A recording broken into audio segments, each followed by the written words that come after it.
आता बघणार आहोत सुपरफास्ट 50 बातम्या।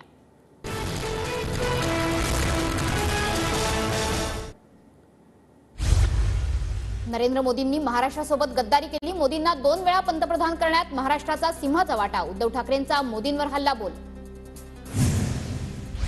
राम मंदिर हे कोर्टाच्या निर्णयाने झालंय। प्रभू श्रीराम सर्वांचेच आहेत, कुणाचीही मक्तेदारी नाही। मात्र आता भाजप मुक्त राम व्हायला पाहिजे, उद्धव ठाकरेंचं रोखठोक मुलाखतीतून आवाहन।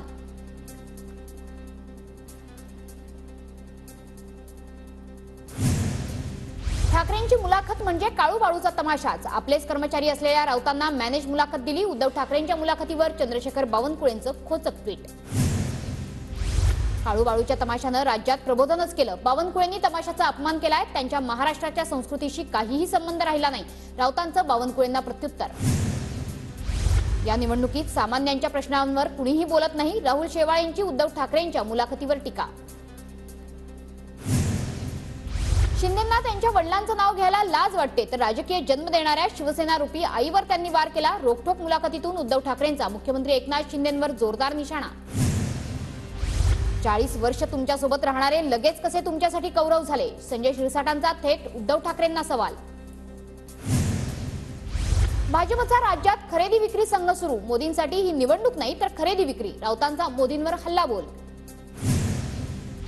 ठाकरेंना 1999 पासूनच मुख्यमंत्री पदाची स्वप्न पडू लागली होती। मुख्यमंत्री पदासाठी स्वतःचं नाव न आल्यानं ठाकरेंचं अपक्ष आमदारांच्या मागण्यांकडे दुर्लक्ष झालं। एका वृत्तपत्राला दिलेल्या मुलाखतीत फडणवीसांचा ठाकरेंवर हल्ला बोल।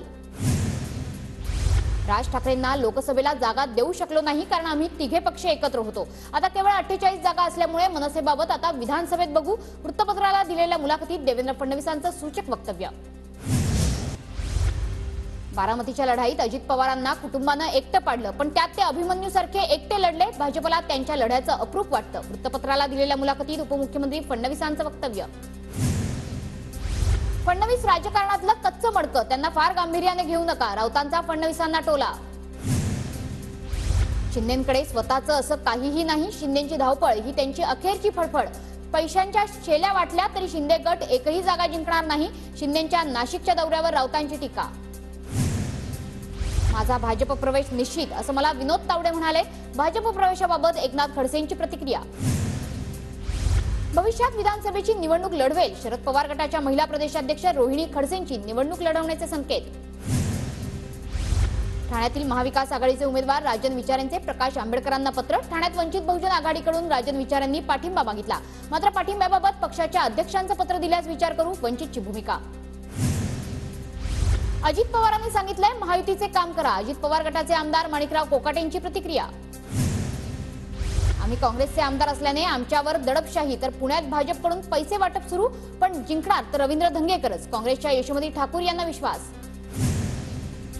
लोकसभेच्या चौथ्या टप्प्यासाठी उद्या देशभरात मतदान। राज्यातील पुणे, संभाजीनगर, शिरूरसह 11 लोकसभा मतदारसंघांवरच्या उमेदवारांची प्रतिष्ठा पणाला। उत्तर मुंबईत पियुष गोयल यांच्याकडून जोरदार प्रचार सुरू। कोळी समाजाच्या सर्वांगीण विकासासाठी प्रयत्न करणार पियुष गोयल यांचं स्थानिकांना आश्वासन। नाशिकच्या मालेगावात पोस्टल मतदानातून शेकडो कर्मचारी वंचित, कर्मचाऱ्यांकडून नाराजी व्यक्त। चौथ्या टप्प्यातील मतदानासाठी जालना जिल्हा प्रशासनाकडून जय्यत तयारी। कर्मचाऱ्यांना मतदान यंत्रांचं वाटप। जालना लोकसभेसाठी 19,67,574 मतदार बजावणार हक्क। येवल्यात मतदान जनजागृतीसाठी सायकल आणि बाईक रॅली, नागरिकांना मतदान करण्याचं प्रशासनाकडून आवाहन।